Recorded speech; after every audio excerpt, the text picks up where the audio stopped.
Legal অফিসারের জন্য তোমরা কিন্তু রেডি করো।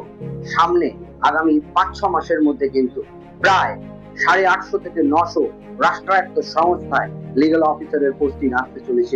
Because year ending 31 March year ending এর পরেই যখন 1 এপ্রিল থেকে শুরু হবে, সমস্ত রাষ্ট্রায়ত্ত কোম্পানিতে কিন্তু ব্যাকলগ ক্লিয়ার করা হবে।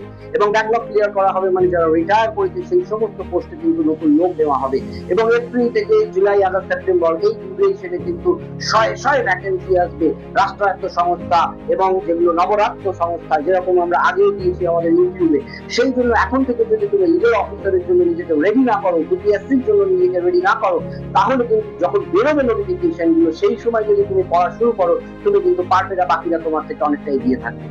31 মার্চ ইয়ার এন্ডিং এর পরে 1 এপ্রিল নতুন ইয়ার স্টার্ট হচ্ছে, ফিনান্সিয়াল ইয়ার। এবং সেই সময় কিন্তু সমস্ত রাষ্ট্রায়ত্ত সংস্থা যে ব্যাকলগ গুলো ক্লিয়ার করবে, তোমরা দেখবে শুধু রিক্রুটমেন্টের পর রিক্রুটমেন্ট আসবে। কিন্তু are you eligible for that?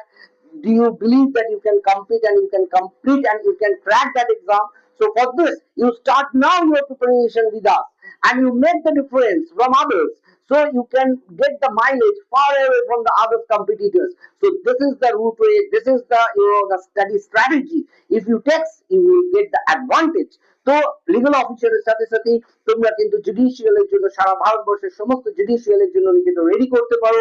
এবং যারা ওই টিনের চালে ঘরে বা ওই বটগাছ তলায় জীবনটা ব্যতীত করতে চায় না, বা ওই 10, 15, 20 হাজার টাকার ওই সীমিত আয়ে ওকালতি পেশাকে মহান পেশা হিসেবে বেছে নিতে চায় না, যারা চায় যে আমার ওকালতি ডিগ্রির বলে আমি 2 লাখ 2.5 লাখ টাকার বেতন সরকারি চাকরিটা করব এবং রিল্যাক্সে চিল হয়ে লাইফটা কাটাবো, রোজ মক্কেলের জন্য আমাকে বটগাছ তলায় টিনের চালের ঘরে থাকতে হবে না, বা রোজ টেনশন করতে হবে না আমার আয় নিয়ে, উপায় নিয়ে, প্রফেশন নিয়ে, তাদের জন্য কিন্তু জুডিশিয়াল অফিসার বা জুডিশিয়াল সার্ভিস বা legal officers is the only options of the way.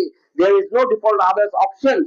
So সেই তাদের জন্য আমার কথাগুলো বলা, যারা চাইছে একটা নিশ্চিত জীবন, নিশ্চিন্ত জীবন, একটা নিশ্চিত আয়, এবং সুনিশ্চিত আয় শুধু নয়, একটা huge amount of the salary যারা চাইছে তাদের জীবনে থাকুক, তাদের জন্য কিন্তু এই বার্তা। এবং এখন থেকে তাদের প্রিপারেশনটা নেওয়া উচিত। লিগ্যাল অফিসার হোক বা জুডিশিয়াল হোক, ল পাস করে কিন্তু ওই টিনের চালের ঘরে বটগাছ তলায় বসে ওকালতি পেশা করাটা তোমার কাজ নয়। এবং আজকের দিনে এআই কিন্তু তোমাদের এই পেশাটাকেও ট্রান্সফর্ম করবে, অর্থাৎ রিপ্লেস করবে। আগামী দিনে এআই কিন্তু পুরো তোমাদের এই ওকালতির যে পেশার বাজার সার্ভিস, এটাকে কিন্তু হায়ার করবে এবং তোমরা কিন্তু সবাই জবলেস হয়ে যাবে, তোমাদের ডিমান্ড কমবে। এখনই তোমরা বিভিন্ন ডিস্ট্রিক্ট কোর্টে দেখতে পারো যে উকিলের থেকে মামলার সংখ্যা কমে গেছে।